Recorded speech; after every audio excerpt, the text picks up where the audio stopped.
The Greater Victoria Placemaking Network that helps build, support, map, and promote little free libraries around the region. And when I started the project in 2017, we had 111 little free libraries, and our goal was 150 for Canada's 150th. We weren't sure if we were going to make that goal. Today, we are cutting the ribbon on the 650th little free library in the region, and I can't even imagine how much creativity has gone into this entire region. So yes, definitely, we're celebrating, and I'm so glad you're all out here celebrating.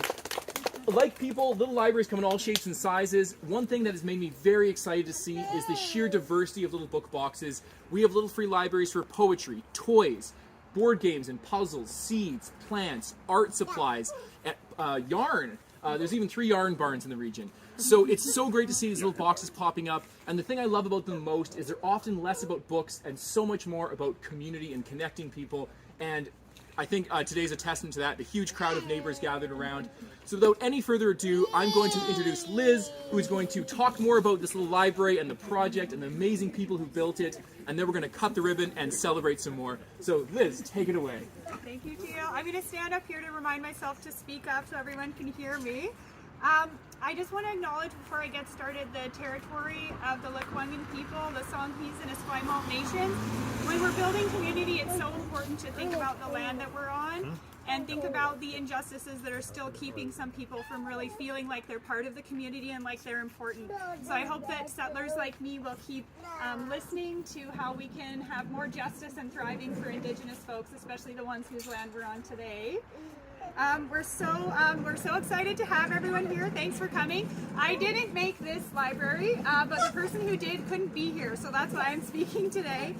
We're just so happy to have Teal here, who's mapped so many little free libraries. It's a very big mystery when Teal sleeps, and it's like one I haven't solved yet. I don't know if anyone has. He's involved in so many projects. We're just really excited. Lori and Marthinus couldn't be here today. But it's really exciting. He built this with the help from Lori and especially inspiration from her. It's built for her by him. And the idea of making public spaces more welcoming might seem kind of simple, but the idea that everyone should feel welcome and that everyone deserves good things for free is actually pretty radical. And right by this tree a few years ago, some young people who used to rent at this house, they put up a sign calling this the Friendship Corner. They put a bench here on the other side of the tree, but someone smashed it and they ended up moving away. But their idea and the sunflowers that Rick grows across the street inspired a bunch of us to make this boulevard garden here. Some neighbors got help from a grant from the city. We got a My Great Neighborhood grant, and that helped pay for the plants. It was administered by Life Cycles. And then the neighbors planted the plants together, and one 7-year-old counted the plants just to make sure we didn't miss any. I think there were like 150 or something on the day we did that round of planting.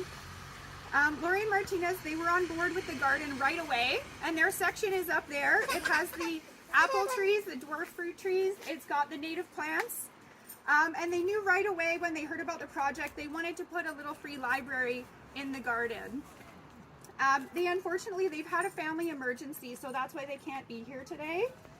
And we're really sad that they couldn't see this day, and they would have been so excited to see all of you here. One silver lining of that is that I can say really nice things about them without them getting awkward and trying to stop me from doing that. And you can bet I would never have gotten away with bringing this large photo of them here if they were present today. So if you want to see the makers of the Little Free Library, there's a photo of them with the library here. When my sister and brother-in-law and I moved here, Lori and Marthinus were so welcoming. I've come to learn that they're people who feel things really deeply, and they care very much about all humans and all other creatures too. They're often pet sitting or caring for animals that they literally rescue themselves from outside. They both know what it can look like when certain people are deprived of safety and not counted as part of a community. And I have a quote from Marthinus. He says, "I built this little library for my lovely wife because of her love of books. It's also a great way to build community, something we both believe in.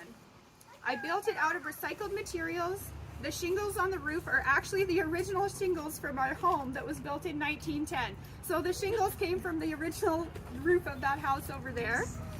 And I just love that. This is also an act of love from a partner to his partner who's had, like many of us, like a hard few years. And I think that's so beautiful. It's just a beautiful piece of work, and it is about sharing books. But I believe that Laurie and Marthinus also wanted to make a statement that if we're committed to sharing and working together, our actions can add up and build toward a community where the good things are for everyone.